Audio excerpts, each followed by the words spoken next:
पहली बात तो है कि अपने दिन का एक शेड्यूल फिक्स बना लीजिए। जो अराजक तरीके से पढ़ते हैं कि जब नींद खुल गई पढ़ना शुरू कर दिया, जब नींद आ गई सो गए, उससे बात नहीं बनेगी। एक प्रॉपर शेड्यूल बहुत जरूरी है। वो शेड्यूल कैसा भी हो, आप सुबह 4 बजे उठने वाला शेड्यूल बनाएं या 4 बजे सोने वाला बनाएं, इससे दिक्कत नहीं।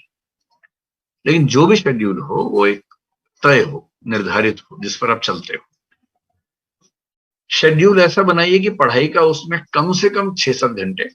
और अगर आप 6 महीने से पढ़ रहे हैं, केवल पढ़ाई करते हैं, कोई नौकरी वगैरह नहीं करते हैं, तो कोशिश करनी चाहिए कि लगभग 10 से 12 घंटे पढ़ाई आपकी हो।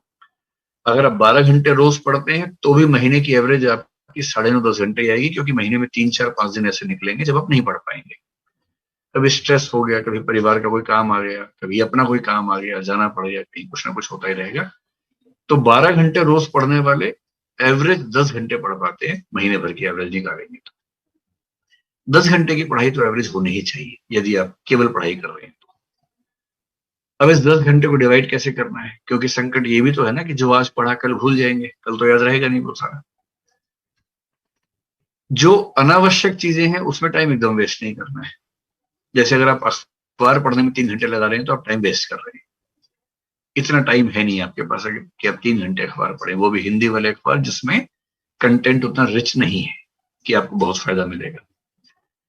तो मेरी सलाह ये है कि करंट अफेयर्स के लिए दिन में 1-1.5 घंटा रखिए, अखबार सहित। अखबार पढ़ने का शौक है तो पढ़ना चाहिए, लेकिन इस भाव से मत पढ़िए कि इससे आईएएस बन जाएंगे। उसके बाद दिन में आधा घंटा कम से कम रखिए लिखने का। रोज लिखिए आधा घंटा। कभी कभी केवल स्पीड बढ़ाने के लिए लिखिए, जिसमें कंटेंट की क्वालिटी पे बहुत ध्यान मत दीजिए। कभी कभी कंटेंट की प्रेजेंटेशन कैसे करनी है उस पर आधा घंटा काम कीजिए। कभी कभी टाइम मैनेजमेंट करते हुए एक मुश्किल प्रश्न का उत्तर कैसे लिखना है उसी पर आंसर राइटिंग के फॉर्मेट का अभ्यास कीजिए। आधा घंटा रोज लिखते रहेंगे तो परीक्षा में लिखना बहुत आसान हो जाएगा।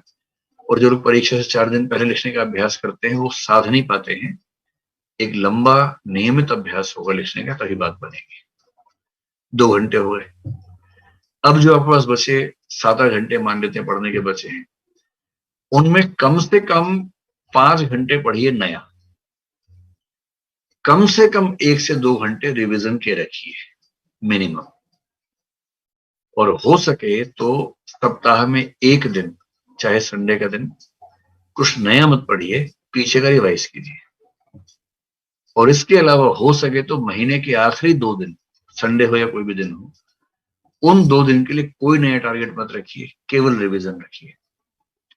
मनोविज्ञान का बहुत सामान्य नियम है कि यदि आपने किसी कंटेंट को 3 बार ठीक से रिवाइज कर लिया तो वो आपकी मेमोरी में स्थायी हो जाएगा। जैसे आपने 3 तारीख को कुछ पढ़ा, तो 3 तारीख को जो पढ़ा है उसकी एक रिवीजन 3 या 4 तारीख को ही हो जानी चाहिए, जो डेली टाइम आपका है। उसकी अगली रिवीजन उस सप्ताह के अंत में हो जानी चाहिए, संडे के दिन कर लीजिए, तो वो आपकी एक वीकली रिवीजन हो गई। उसकी तीसरी रिवीजन महीने के आखिरी दिन में हो जानी चाहिए। जहां आपने किसी कंटेंट को उस दिन, उस सप्ताह के अंत में और महीने के अंत में 3 बार रिवाइज कर लिया ठीक से, तो फिर वो आपकी स्मृति में लगभग स्थायी हो जाता है।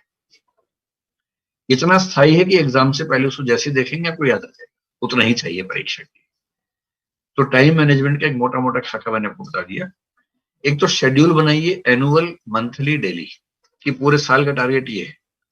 साल के टारगेट को महीने में बांट के देखेंगे तो जनवरी में ये, फरवरी में ये, मार्च में ये, मोटा मोटा क्लासिफिकेशन कर लीजिए।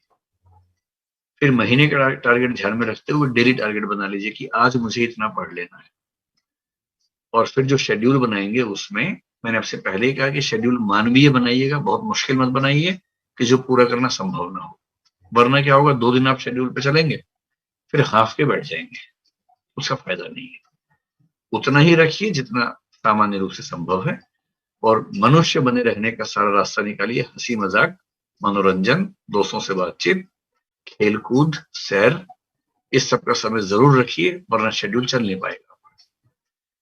तो पूरी बात का सार, 24 घंटे में से केवल 10 से 12 घंटे पढ़ाई को देने हैं, बाकी 10 से 12 घंटे या 12-14 घंटे बाकी चीजों के लिए। जो 12 घंटे पढ़ाई के लिए हैं या 10 घंटे पढ़ाई के लिए हैं, उनमें से 1.5 घंटा करंट अफेयर्स अखबार सहित, आधा घंटा कम से कम लिखने का अभ्यास प्रतिदिन, ये 2 घंटे हो गए। 2 घंटे कम से कम रिवीजन के रोज, सप्ताह में एक पूरा दिन और महीने के अंत में 2 पूरे दिन अलग से, यानी कि महीने में 6 दिन रिवीजन के रख लीजिए।